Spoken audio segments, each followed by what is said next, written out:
Esta estructura, la nefrona, ¿qué tiene? Penacho se dice, un ovillo de capilares.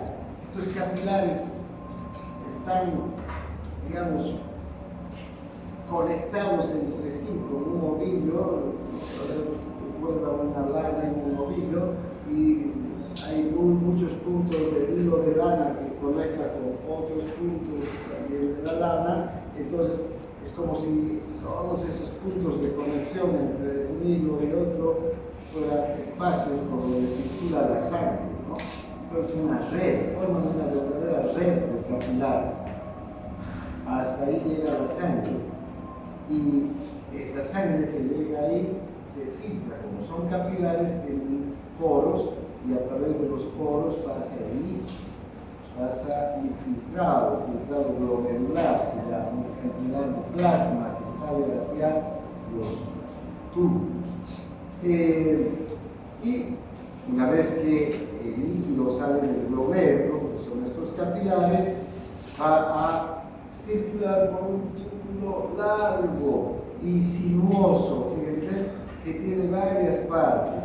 Primero está la cápsula de Bowman, luego está el túbulo contorneado proximal, el asa de Henle, el túbulo contorneado distal, luego llega a los túbulos colectores y a los conductos colectores, y finalmente de los conductos colectores a la pelvis, desde donde ya se proyecta hacia el uréter. Entonces, el líquido que se filtra en el glomérulo va a atravesar todas estas estructuras hasta llegar a la pelvis renal. ¿Y cuánto de líquido? De los 180 litros de líquido que se filtran aquí, ¿cuánto va a llegar a la pelvis renal? 1 litro por día, o más si es que tomamos mucha agua. Pero si no tomamos mucha agua en días calurosos, puede llegar hasta menos de 1 litro. Todo va a depender de la cantidad de líquido que tomemos y de las necesidades del organismo.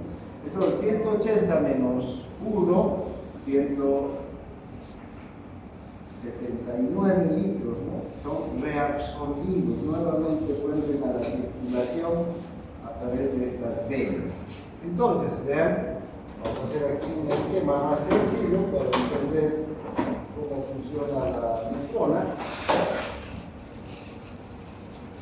Hacia la nefrona llega la sangre a través de la arteriola aferente. Si esta es una arteriola que lleva la sangre. Esta arteriola aferente se divide en muchos capilares que forman un ovillo, ¿sí? Todos estos están interconectados entre sí, ¿sí? Y de este ovillo de capilares sale otra arteriola. Sigue llevando la misma sangre que ha llegado por aquí, la arteriola eferente, ¿sí? Ahora, ¿hacia dónde se filtra el líquido? De aquí se va a filtrar, ya no sangre, no va a salir sangre aquí, sino líquido. Un líquido igual que el plasma, pero no va a tener proteínas, solamente va a ser un líquido con iones, con glucosa, con aminoácidos, con sustancias de desecho, como la creatinina, todas esas sustancias que no nos sirven al organismo, pero también sustancias que nos sirven, como la glucosa, los aminoácidos, ¿no? Los iones. Todas esas van a empezar, fíjense, se filtran aquí, se reúnen y avanzan por un sistema tubular. Este es el túbulo contorneado proximal. Yo lo estoy haciendo recto nomás para hacer un esquema, pero fíjense, es sinuoso, da vueltas, no es largo este túbulo, porque al atravesar por aquí el líquido, ¿qué va a pasar? Se va a empezar a reabsorber agua, iones, glucosa, todos, otra vez hacia la sangre. ¿Cuánto se va a reabsorber? Todo lo que necesite nuestro organismo para vivir en buenas condiciones. Luego tenemos una estructura larga, que penetra en la médula, fíjense, acá, esta estructura larga, que se llama asa de Henle. Asa porque tiene esta forma de asa, ¿no? dobla y vuelve a subir. Esta sal de Henle se dirige nuevamente hacia arriba, ¿no? Y va a pasar entre las dos arteriolas y va a formar otro túbulo, el túbulo distal. ¿Por qué se llama túbulo distal? Porque ya está lejos de la cápsula de Bowman. Este es el proximal, está cerca. Entre la cápsula de Bowman y el túbulo distal que tenemos en la sal de Henle. Y finalmente este túbulo distal termina en otro sistema de túbulos que son los conductos colectores, que ya empiezan a recolectar ¿qué cosa? La orina formada. Entonces, para que se forme la orina que nosotros eliminamos todos los días, primero se tiene que filtrar la sangre. 180 litros de sangre, en realidad no de sangre, sino de líquido parecido al plasma, solo que no tiene proteínas, se va a filtrar desde la sangre, aquí, 180. ¿Sí? ¿Y cuánto va a llegar aquí? 1 litro. Los otros 179, al recorrer estos túbulos, se van a empezar a reabsorber. El agua se va a reabsorber, se van a reabsorber los iones. Por ejemplo, ¿cuántos miliequivalentes de sodio hay en el líquido extracelular? ¿Recuerdan? 142 miliequivalentes. Pregunta de examen. 142 miliequivalentes por litro hay en el sodio, o en el líquido extracelular, en la sangre.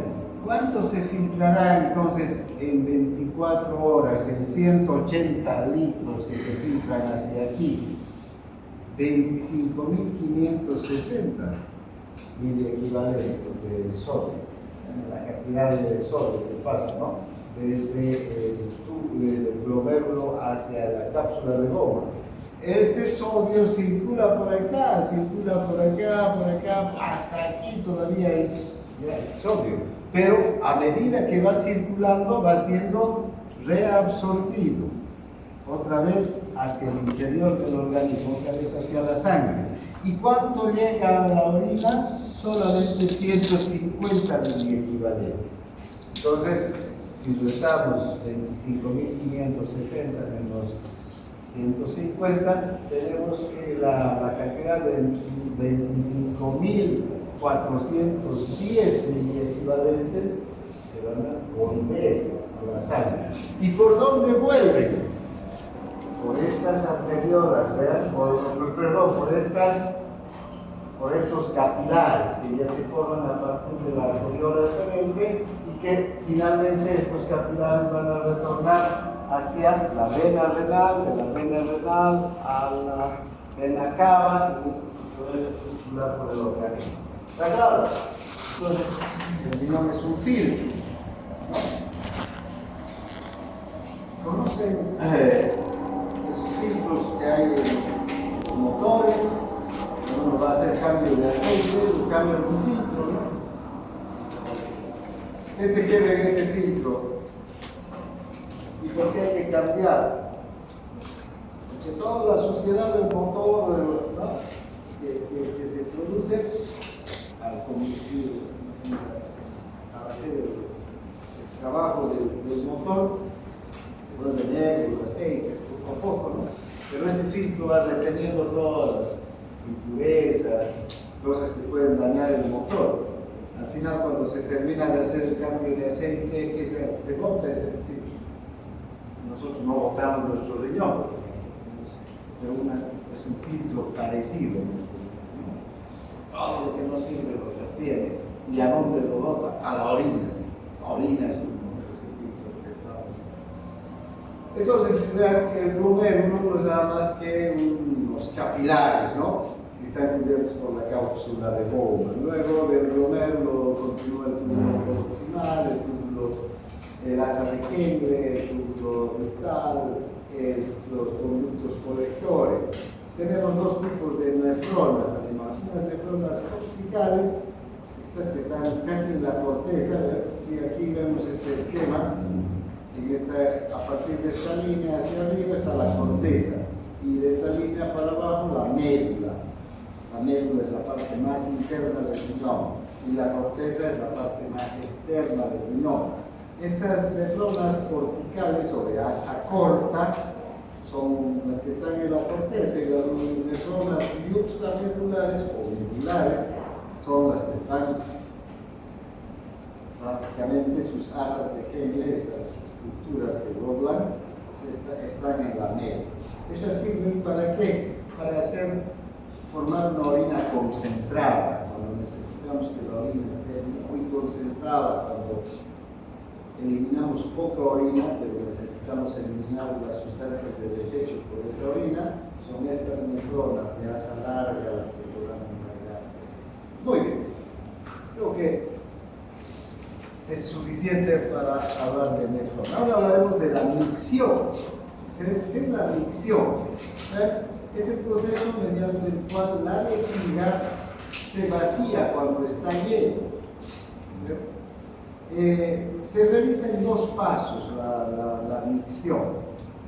Uno, el primer paso, la vejiga se va llenando progresivamente hasta que la tensión de la vejiga aumenta, ¿no? Y sus paredes se empiezan a distender. Es lo mismo que inflar una pelota que está totalmente desinflada.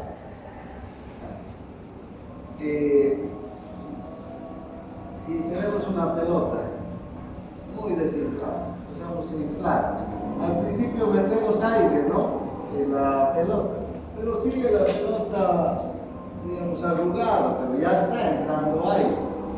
Luego seguimos metiendo hasta que empieza ya a distenderse, a formarse la pelota redonda. Entonces ya el aire, ¿qué está haciendo? Está empujando las paredes de la pelota. Ya hay una presión adentro que permite que se distienda la pared de la pelota. ¿Sí? Lo mismo ocurre con la vejiga. Cuando nosotros vamos al baño y orinamos, la vejiga queda completamente vacía, es decir, sin nada de orina. Luego, el riñón forma orina todo el día. Cada minuto se filtran 125 mililitros de líquido de filtrado, ¿no? Entonces, todo el día está el riñón formando orina. Va la orina bajando por los uréteres y entonces, después de que hemos orinado, la vejiga queda completamente vacía. Pero después, ni bien terminamos de orinar, nuevamente empieza a colectar la orina. Pero al principio la vejiga está arrugada, digamos, ¿no?, vacía. Poco a poco se empieza a llenar y cuando se empieza a distender, ahí empieza ya un proceso, un reflejo que se llama el reflejo de micción. Cuando ya la vejiga, de estar vacía, ¿no?, al principio está vacía, pero si esta es la vejiga, ¿no?, totalmente vacía, pero de poco a poco se empieza a llenar y ya queda distendida por la orina. Hay una presión sobre las paredes. Esa presión sobre las paredes hace que unos receptores sensitivos, ¿no?, unos receptores de presión que están en la vejiga, envíen señales hacia el sistema nervioso. Como son receptores sensitivos, va a ser una señal sensitiva. ¿Qué tipo de sensación sentimos nosotros? ¿El deseo de qué? De orinar. ¿Ven?